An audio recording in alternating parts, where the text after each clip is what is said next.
Francity helps corporate executives and entrepreneurs build generational wealth, diversify their portfolios, or make a smart career pivot through honest, no-pressure franchise consulting. With 20-plus years of real-world experience as franchise owners, operators, and franchisors, the Francity team knows what works and what doesn't. They don't sell franchises, they guide people to the right fit or steer them away if it's not. Learn more at Francity.com. That's FRANOCITY.com. Next, on this episode of The Nice Guys on Business. The cool thing is when we start slow, we build up this foundation, and it takes time. It does not happen overnight. I always say that right off the rip.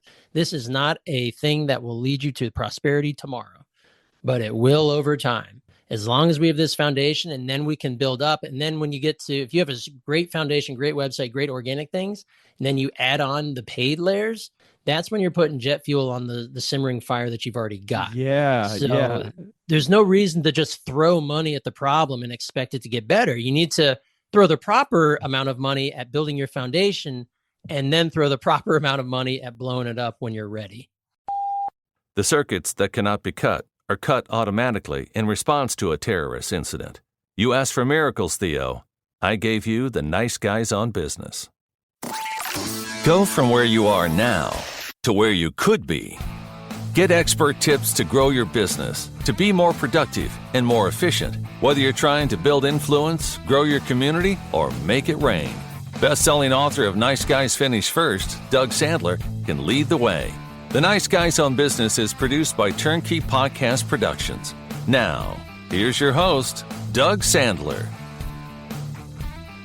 All right, Nice Guy community. What if building a seven-figure business didn't require luck or genius or even a trust fund, but instead, geez, I would love just to have it. Have you ever thought about just sitting back on like mom and dad's checkbook and just doing your thing, Brien? Has that even entered into your world of possibility? No, it's no way. No, because I was told multiple times, there's not going to be a checkbook for you, buddy. Just keep moving. All right. So Nice Guy community. So you see that Brien is just like me, a normal guy who doesn't have a trust fund, but instead we're just coming up with the right framework of hustle and strategy in there. Well, Brien runs a company called Ricochet. It's a digital ad agency that's everything clients wish other agencies were: organized, responsive, transparent, and actually effective. Now, if that wasn't enough, he's here to blow up the myths around business success also. He's a partner at Millionaire University, where they're teaching people how to see opportunity, build income machines, and create a life they love without fluff, no shortcuts, just real stuff no one ever taught you in school. Brien, I'm excited to have you. Welcome to the Nice Guys on Business podcast.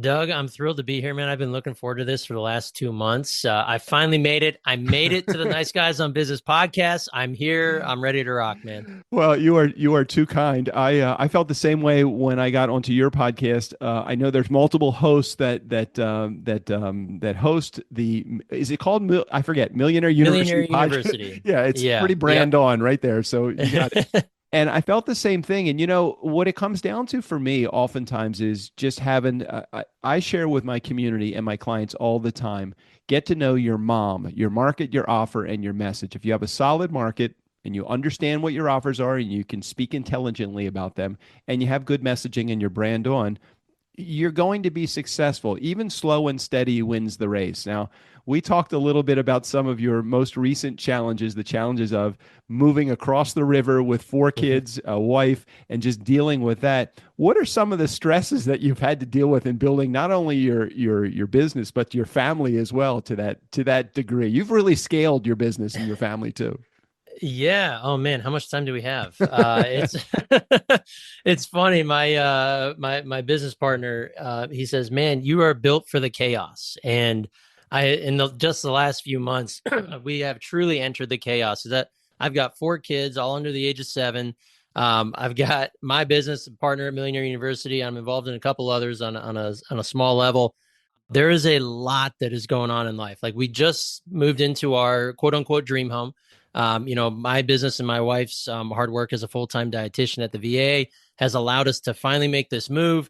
We crossed the river. We got more square footage. We have room for all our crap. You and I were talking about that. The stressful process of moving. But it's also, while I basically took a week off of work, we added 3 new clients and 3 new website builds. So the power of being an entrepreneur and controlling my income has made just an outsized change in my life. But and just literally yesterday, my wife's car gave out, so I had to go. We bought a new car, right? So I'm not gonna make it sound like it was bad because I got to buy the F-150 that my 5-year-old self was dreaming of the last 30 years. Nice.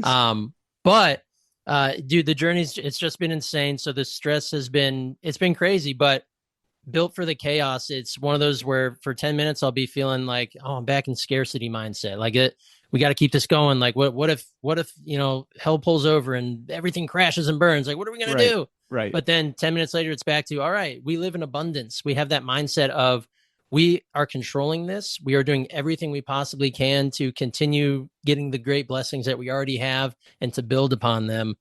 But yeah, man, the stress has turned into a fuel for me as opposed to a crippling agent, if you will. And you mentioned a whole bunch of things. First of all, 67 Ford F-250 pickup truck right behind me. That's sitting on my driveway. So I love that. Oh, nice. Definitely. I don't know that I would go for the new ones, not because I don't love new cars. I do. But the price of those cars, those trucks are ridiculous. I pick up a nice Ford F-250, again, 67, get it rented out for movie shoots, and it pays for itself. But isn't that like the reality of the entrepreneur's dream? Everything that you are passionate about, whether it's my old Mustang that's sitting in the garage because I don't do anything other than baby that thing. The truck is like Mr. Tough Guy. He can sit in the rain or whatever else outside. Isn't that like the entrepreneur's lifestyle is how do I take everything that I'm passionate about and how can I turn that into a business? And I know that I feel like I every once in a while, very similar to you, I'm like, hey, business is going great. And then the next day it's like, it's just my mindset changed. It's like, oh shit, everything's going to shit right now. Am I losing all my clients or like what's going on? I pick up another client. I'm like, oh, this is great. Is that, you've got to be wired for that though, because somebody that's not ready for that and ready for, and loves I'm getting $1,500 a week from a paycheck from a W-2, employer. That to me, there's no excitement in it. As much as I hate the downside of the entrepreneurial lifestyle, I love the upside, and that's my drug. You feel the same way? Yeah, absolutely. Well, I've always positioned it as the life I live is very risky. However, to me, a bigger risk would be working a W-2 job at a fixed income with the possibility of getting axed at any time. Right. That would scare me even more because at that point, who knows whether or not I'm going to be able to get another job. I would like to think I could, but to me, that's riskier than being able to pull the levers that will lead to more leads or to more closing or to new business, right? Things that I can control and know that I'm doing it the way I want to do and I'm not doing it to line somebody else's pockets. That makes all the difference in the world. So for the crazy risk and the things like I've got my buddies from high school like, man, you're insane. Like, how do you live that way? How do you do that? And I'm like, it's fantastic. It allows me to live the way that I want to live, not the way that I think I need to live. So yeah, man, just living in the crazy, in the chaos, embracing the suck when it happens, but then doing everything you can to make the best of it. That's the type of control I like having in my life. I used to apply myself to the school of nothing happens until you sell something because I'm a sales guy. I mean, that's tried and true. I have no conflict with money. I have no fear of money. I have no problem talking about it with people, clients that are, that want to buy my services. Like here's how much it is. Oh, I need to spend a little less. Okay, let's figure out how to make it work for you. I don't want to just be a dollars and cents guy. So I have no challenge talking about money. So my philosophy always used to be nothing happens until somebody sells something. But the reality of it is nothing happens until you market something. Because the sale doesn't happen until the phone rings, and getting the phone to ring is my biggest challenge as a business owner. And it has been I've been an entrepreneur for 40 plus years. I'm 60 years old. I was an entrepreneur in college. I was a DJ. I turned that into a 37-year career as a DJ. I was a $7,500 DJ in a $700 market. So I feel like high-end social scene. And I never was afraid not only just to talk about money, but word of mouth and marketing. I know I'm covering a whole bunch of shit here, but I want to emphasize the importance of whether you're marketing or getting referrals or you're doing something with your brand, nothing can happen. And that's really the area where you focus a lot with your agency, right? I mean, you do all of that stuff. How does somebody know that they have something that is worth marketing? And then how do you actually begin that process? If you have a business, if you're making a couple dollars, you have something worth marketing, right? Even if you're on a $50 retainer with one client, you have something that is probably worth investing in because you have proven the concept that somebody paid you for it. Now, that doesn't mean that that could be your $500,000 or $1 million business. There can be a lot of iterations. My business itself has had a lot of iterations over the last 7.5 years. However, if you neglect the marketing, you will not grow. Now, marketing has a lot of different facets to it, right? There's 7 million ways to Sunday that you can market a business. Right. And especially when you are starting out, it is on you as a solopreneur to market yourself. And that can look very different from when you're marketing yourself 7 years later. So at the very beginning, it's pounding the pavement. Like I'll use a service business as an example, because those are the majority of the businesses we service. You're pounding the pavement. You're knocking on doors, door hangers, you're networking, you're joining a chamber of commerce. You're literally just telling people who you are, where you are, and what you do. And that is the ground level. And I will die on that hill. Is you've got to start opening your mouth and showing your face and telling people who you are, where you are, and what you do. Now, that expands into beginning to do that online, beginning to do that in communities, online communities, whether in person or online, beginning to do that eventually through your business profiles, through your email, through your content, if you become a content creator to promote your business, and then all the way into the paid advertising. So there's 1,000,001 different ways to do it. And I find that that is one of the most confusing things to business owners who are experts in their line of work, whether they're a carpenter or a dog trainer or a gym owner. They're not experts in the marketing. So it gets very, very confusing right off the rip into what direction should I even go? So I've had some really challenging experiences with marketing companies who promise the world and don't deliver jack shit. And we in the beginning, we were all about doing exactly what you said. Just deliver a great service, get our name out, networking, join some online groups, go to some conferences, more networking. Then we're like, hey, if this is working for us and we're getting referrals from clients, maybe we should think about actually making a budget for marketing. So, first year we did that was probably 5 or 6 years into owning this business, our production business. And we said, all right, well, we figure we're going to spend about $3,000 or $4,000 a month. We're going to probably do that for a handful of months before we see results. And we're going to do that for, let's call it a $15,000 or $20,000 budget. All right. So we did that for a few years with a few different companies because no one could deliver. Talk to the people that are like me in my community that have been not burned, but didn't see the results that they were hoping to get, whether it's through email, ad spend, social media, all of the things that we're supposed to do. And we just don't know, like, how the hell do we find something that actually works, and how do we trust somebody? So talk to that community member of mine for a moment. It's all about credibility. And when I say credibility, it's not just about the fact that you need to be great at what you do. You need to provide excellent customer service, excellent customer experience, and you have to have a well-built business. That doesn't mean you can't have bumps and bruises in your business that can be smoothed out, but you have to be credible. And then that credibility needs to transfer to the digital realm, because especially for every business, you need to have some sort of online presence. Now, a lot of people thinking about that on a surface or shallow level will say, oh, we got to have our Facebook. We got to have our ads. We got to have our website. It's got to be good. We got to have our profile. It's got to be good. But at the end of the day, what you need to have is credibility built up with the search engines, with the platforms, and with your business in general.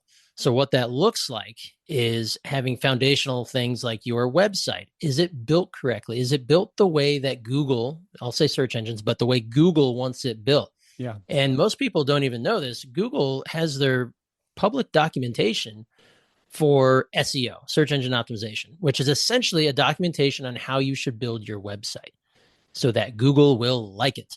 Because at the end of the day, if Google doesn't like your website, if they don't think it's going to provide an excellent user experience, they are not going to show the majority of traffic to you. They're hardly going to show any of the traffic to you, right? Right. Or lead them to you. Right. So when you're building things like your domain authority, when you're building out your Google business profile, I will start with those two because they're the two most basic for most businesses. Now, can be different for an e-com business versus a service-based business versus a production company.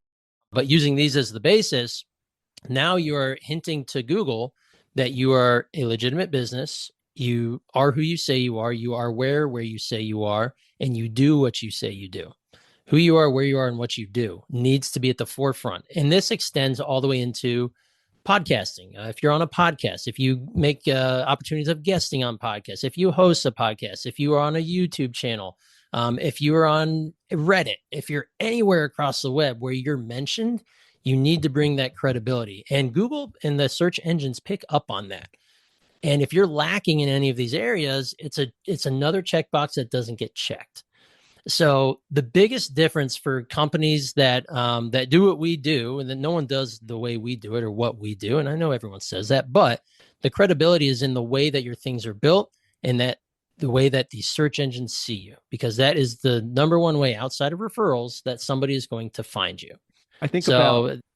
Oh, go ahead. I thought. Sorry. Go ahead. No, I was just gonna say it all comes back to credibility. I got it. And so I think about the missteps that we've had with the marketing platform, the marketing companies that we've had, and whether it's the platform that they're on, or we went with a company that was mainly, let's say, in one case, we went with a company that usually dealt with service-based businesses, and they said, well, we're going to do the same thing for you. And I thought, well, we're not regional and we're not local. We're kind of a national or international brand. Not that we're a big company, but we're a national brand. We can go anywhere. And they said, no, we'll be able to do that for you. And they literally got 0 results for us. And then the people that we were put in front of, it was just pardon my expression, it was a waste of my fucking time. So now I'm spending time with these calls that they have booked for me with people that aren't qualified, that are just, tire kickers. And I'm like, that was bad. So I've spent money to waste my time.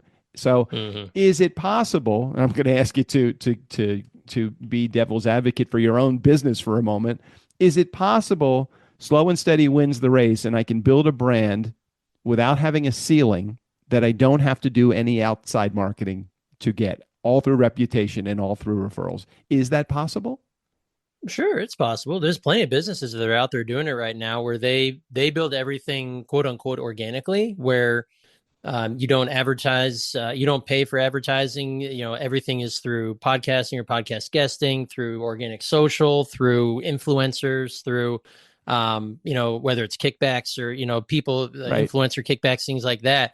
There are plenty of businesses. I literally just hosted a podcast this morning where the guy has literally never invested in digital advertising. He's got a $6 million business. Wow. All through their organic social media, kind of doing cool publicity stunts, if you will. And they've grown organically 15 to 20% for the last 20 years. And they're up to $6 million. Not likely, though. I mean, it's not that's the anomaly, the exception rather than the rule. Right. And also that is definitely, again, from my own personal experience, we've been doing this for 10 years. Could we have achieved some level of success at year 3 that we've taken us 10 years to get there because we didn't do anything successful as it relates to marketing? So it's like putting you into a platform or an agency like yours, I would assume, gets you there faster and with a little less of the feet on the floor, pounding the pavement, doing that stuff. Is that fair, or do I have that wrong? Correct. No, that's right. So I like to say that we start small and scale up. Because when we work with a new client, we have to figure out exactly where they are in their business, where they are in their journey, what their infrastructure looks like, because we can turn on our levers, right? And inbound will come. We build a new website, we manage your profile, we handle your email, we handle your paid advertising. We know the business will come, but then a lot of times it turns into an exposure program where, you guys aren't answering your phones. What's going on there? Why is there a 45-second recording before you get to a human? Right. Why are your salespeople not selling? You had 200 opportunities here and you sold 3 jobs. What's the deal?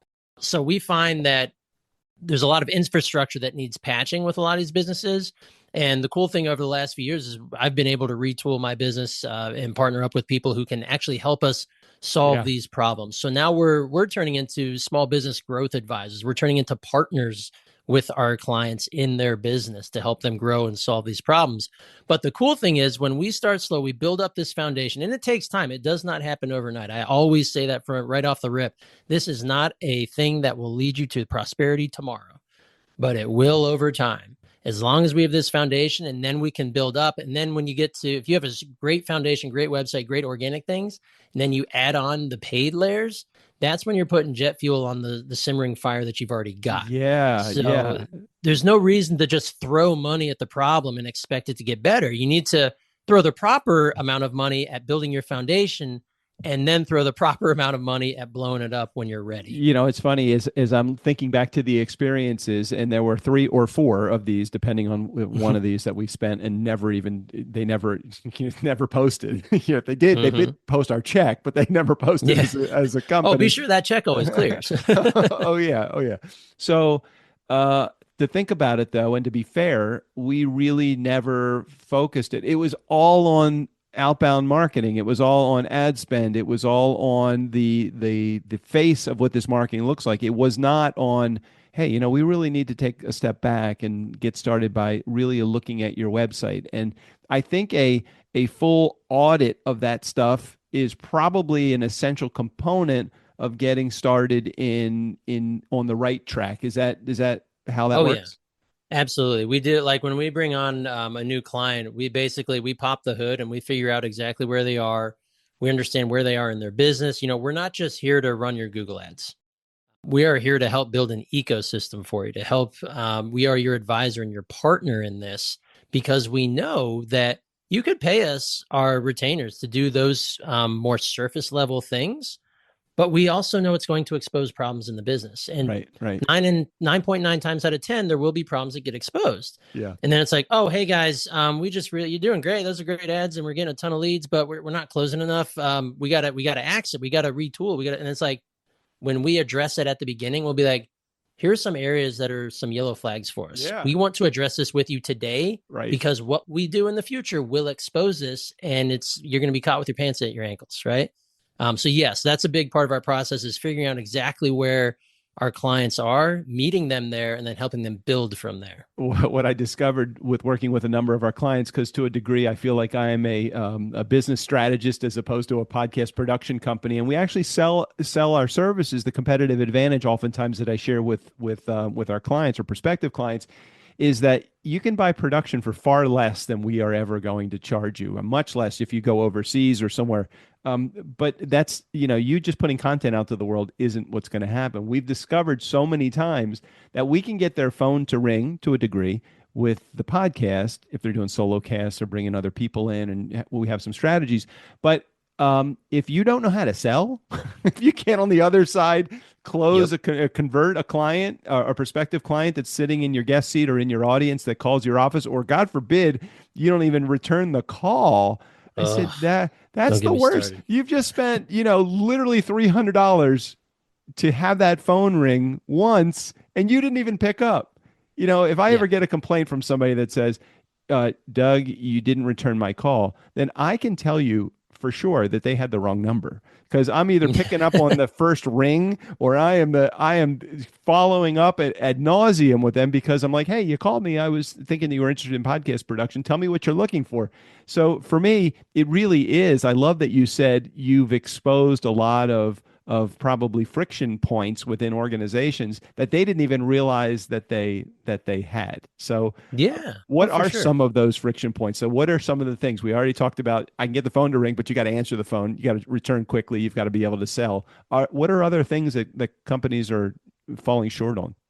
Yeah. So number one is the speed to the lead, picking up the phone, returning calls, being as quick as you possibly can with that, and hiring that out if you need to. Mm-hmm. Second is going to be sales. So it all comes down to marketing is inbound. You're bringing in opportunities, right?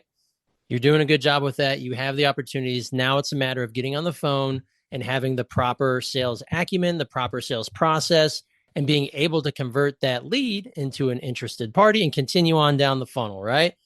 That is probably the number one infrastructure problem we run into. We'll be working with let's call them a $1 million business, a small business. And they've got one guy that's on the phones, and A, he doesn't answer everything when it comes in. B, he doesn't return all the calls that come in. Chances are he's also responsible for all the leads that come in from the website and through Right. email. And sometimes he's a little overloaded, right? He's doing his darndest, right? He's doing his damn best that he can, but shit happens. It's going to fall through the cracks. Now it's a matter of, well, I need two of this guy. Well, now hold on a minute. This guy, let's see his closing ratio with the 10 calls that he does get to. He's closing less than 10%. Oh, we've got a problem, we totally right? Then have it's a problem. Yeah. Then it turns into, okay, we need a solution for this problem. Has this guy ever sold in the past? Like, does he have proof of concept? Is this just a blip on the radar? Oh, he's been selling at less than 10% his whole career. Sorry, guy. Like, this isn't the answer for this business, because Right. Mr. Business Owner, Mrs. Business Right. Owner needs these opportunities sold. So sales is probably the next best one.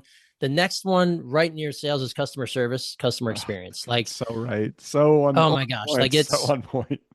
like one of these days, I'm either going to buy up portfolios of small businesses so I can run them the right way, or I'm going to start my own. I don't know what yet, Doug, but it's you going to do that. happen. You do that. You and I are partnering on that, because sales and customer service, those are like those are my pet peeves. If you're not returning a call, if you're don't know how to sell, and if you don't know how to service a client, man, what are you doing in business? Your gift is so easy to you. If you're a plumber, your gift is being a plumber, and that is so easy to you. Get off the fucking phone if you don't know how to sell, and put that in the hands of somebody else that does know how to sell, or follow up. Oh, well, I'm busy out at a job. Well, then you have 5 other clients that you just serviced because you were in their house and they still have a leak, and there's a problem, and you need to fix that, or you're not going to get any more calls from that client. Yep. So, all of those things. God. Oh yeah. And then if you can't build into your schedule enough time to properly handle a client. So for example, I spent 2 years in the trades. I worked at a lawn care company. I was training to be a part owner of the company,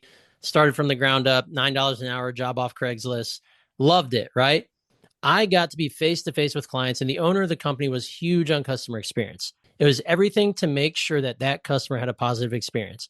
If you're a slice eater, chip their pavers, you go knock on the door and say, "Hey, I'm so sorry, our machine chipped your paver. We're gonna pay for a new replacement on this paver," right? Honesty, integrity, and doing the right thing, but also chatting with your customers. Like, you know me, Doug, I'm a chatty Cathy. I could go all day. I used to get in trouble like, "Hey, we like you being personal with the clients, but you also have like 20 more lawns to do." So, but that goes a long way to that customer feeling valued. Or if they have a question, everybody wants to talk to an expert. And hey, Mr. and Mrs. Business Owner, you're the fucking expert. Right. Like, you need to be talking to your people, and the people that work for you, your teammates, they need to be experts in their specific field. So the sales guy, sales gal, they need to know exactly what they are selling, and they need to be the proficient expert that the person they're selling to expects them to be. And for some businesses, I understand there is a lot that goes into being a small business owner, and people problems are a lot of the thing, but it's a reflection of leadership. Yeah. And if your leadership isn't there, your systems aren't there, your processes aren't there, your people will struggle to provide that unabashed customer experience that your clients deserve. And that is seriously lacking in the world today. Well, and nice guy community, keep in mind that what we're talking about with Brien is so far beyond the scope of what he does, but so within the world of what he needs to deal with. Because once you fix this problem, you've created a whole series of other problems. You know, that you might not think that this is a big problem. I know you do, Brien, because you've probably seen it. Nice guy community, this is a problem that you're going to have if you haven't already experienced it. Once you have a challenge with a system, chances are good that you probably have challenges with many other systems. Getting all of that work done, doing the selling, doing the customer service, and then not invoicing your client, or then not following up to collect the money from the client, that is just as much of a challenge for people as closing a deal. I have a buddy of mine that's in home improvement, and he's great with customer service. He's very chatty with the client, but he's got an accounts receivable issue that's out the yin yang, because he doesn't invoice his client. Like, I'll get to it. I did the work. I know you'll get to it. But you realize you're hanging up your kid's college tuition because you in AR right now. So do you find that's the same? It's just one system problem creates another system problem, probably have a bunch of other problems in the system? Oh yeah, one problem begets another, right? Like it could be, there's a client of mine that had trouble at the front of the house, right? Getting good people to be on the phone to answer during the proper hours to show up on time, right? To handle the clients properly or the prospects properly, which then led to his texts being sent in wrong directions or not enough business being booked for them to go to. Right. And then it turns out that now there's a lot of AR, right? So you just mentioned, the accounts receivable, invoices that don't get to the clients. Yeah. And it falls back on the owner. And a lot of times he started to feel like he got sucked back into his business 13 hours a day. And that's no way to live your business life, right? So we are in the process of helping him with his people problems now. After I get off this podcast, we're helping him. We wrote his technician job application form to post on Indeed, right? And we're going to handle that for him.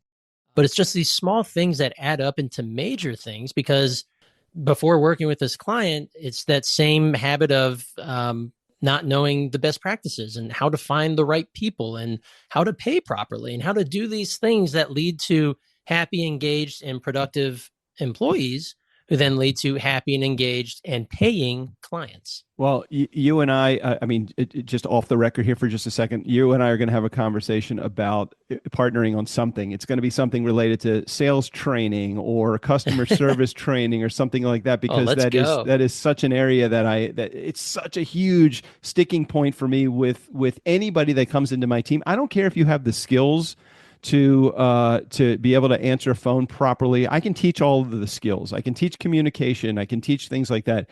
I can't teach you to want to return a call quickly, though, or to want to close the deal because you're motivated either by money or by the win or something like that. But I can teach you all of the techniques and all the things that you have to do and can do in order to close a deal and service a deal properly. So you and I will have a conversation about that.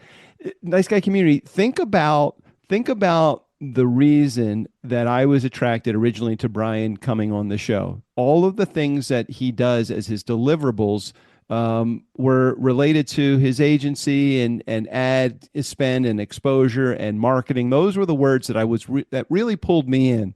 We've talked about that almost insignificantly compared to the bigger picture. And when you attach yourself to the services that Brien can provide with his organization, Ricochet, when you attach yourself to that, it's the same kind of care that he's going to deliver to you outside of, look, I know you didn't hire me to do anything other than ad spend and marketing and help you put your website together and that. But dude, you got a problem with sales and you got a problem with customer service. And I love that we have spent, I'm hoping that you don't feel like this was wasted time or time too far outside of what I love this. normally talk about. But this is, to me, this is the stuff that really jazzes my day as it relates to consulting with businesses too. Because I do podcast production, but I want to teach somebody how to deliver exemplary service, how to sell like a machine, all of that stuff. And I feel like that's what you do too, as a part of running your business. And I'd love just to hear your comments with that. Yeah, absolutely, man. Customer experience has been such a thing for me, just because, and Doug, you'll love this. My wife, she probably hates going out to dinner with me and going to experiences because I'm picking apart the customer service, as if I'm like live tweeting it. I do the same thing. Yeah. And she's like, can we talk about this waiter service for just a second? Right. You see that valet guy? Yeah. Well, and it's like, why didn't he say it's my pleasure? And why did he point to where we're going instead of using his whole hand and turning his body to show me the right way to go? Right. Why I pick these things apart, because I'm like, if this were my joint, here's exactly how we handle this. And in my business, this is how we do this. Now, part of that's me and my ego, but man, like, great service is not only such a pleasant experience for us as civilians and as customers, but it's so rewarding to give that service, right? To be able to provide that type of unreasonable hospitality to where people are like, oh, wow, like, that was really nice. You went out of your way to do that. Like, that's really kind. Like, when you build a website with us, or I have new clients, I'll send them a gift card. And it's not like $20 to Amazon. Like, for example, one of our clients, we're going to be completing their website here in a few weeks. It's a pretty big build. I'm sending them a $300 gift card to the top steakhouse in their town. Like, so he and his wife can go and enjoy themselves as a thank you for building your website with us, right? Like, something where it's like, hey man, this was a huge investment. We're really glad you did this. And is that $10,000 going to pay itself over thousands, hundreds of thousands of times? Yes. but I want to thank you for having trusted us with this. Right. And here's a kind of a unique way to do that. So like just these small things that add up to being one of my mentors, I said, just be a good shit human being and things will happen. And that's part of what I'm doing. So, and I used to work for the Reds back in the day. Actually, here's a quick story. I worked for the Reds up on their suite level. I was right outside the owner's box. So like my job, and I'm going to make this sound really cool, but it really wasn't outside of, I just got to meet a lot of famous people. Okay. But we were trained in what was known as the Reds way, right? It's kind of like the Be Our Guest system from Disney World, from Disney. Right. And I got to hobnob with the Big Red Machine, you know, all these celebrities that would come into town. The owners are pretty popular with a lot of different famous people, or at least local celebrities. And it was really cool to be able to provide this excellent service and get compliments from these people who they're probably used to getting, you know, the red carpet laid out for them, but they'd be like, oh, that was really nice. Like, I really appreciate that. Or, you know, like, what was it? Joe Morgan, he needed his shoes shined. Like there was a running joke in the owner's box that he needed his shoes shined. I overheard it and I ran over and I told one of the box attendants, go get his shoes. Like let's go get them shined. We sent him to the shoe shine down the block, got his shoes back, and he was like, holy crap, like we thought that was a joke. No, your shoes are shined, right? It's crazy. Well, yeah, I mean, I could go on for hours. We don't have all the time in the world, but yeah, customer experience is such a major part of business. And it is so neglected, especially at the small business level. Just to put a dot on that, I cap that for sure. Trader Joe's versus Walmart. I know we have Walmart listeners that are in our audience. We probably have Trader Joe listeners that are in our audience as well. When I ask Trader Joe's, you know, where can I find the garlic powder? The person just doesn't say aisle 3. He literally will stand up from whatever inventory job he's doing and take me over to the aisle. I'm sure that's a part of their training, or if it's not, it's a part of their culture. At the same time, go into Walmart and say, where's the garlic powder? Like, you know, I don't really know. It's that way. You know, You feel like you're taken care of when you go into Trader Joe's, a significantly smaller organization, but not a schlump of an organization at all, as compared to billions and billions of dollars that Walmart made. They could put a little time into sharing. I want the customer experience. It's not just about cheap price gets the win. We don't care. We work on volume. It's not like that. I want to feel positive when I'm leaving that store. And I don't always feel that way. I know that they check my receipt to make sure I didn't steal anything. I know that. And that's like my final impression when I walk out of Walmart. No, I didn't steal any of your shit. I'm sorry that you have shrinkage. Maybe treat your customers better and they won't want to steal from you, you know? Right. I don't know. Like take that tag off your forehead that says "fuck off." Yes, that is perfectly right. All right, we spent all of this time. I know I didn't ask you a bunch of shit that I should have asked you. Is there anything that you want to? I know we could spend hours talking about stuff. We should actually have a podcast that we're just talking about stuff like this all day long, because I would love it. But what am I not asking you that I should know that our audience could take as this is how you do something if you're going to work with Brien and Ricochet? Yeah, if working with us, it's all about building your foundation. I typically tailor this towards a newer business owner or a smaller business owner.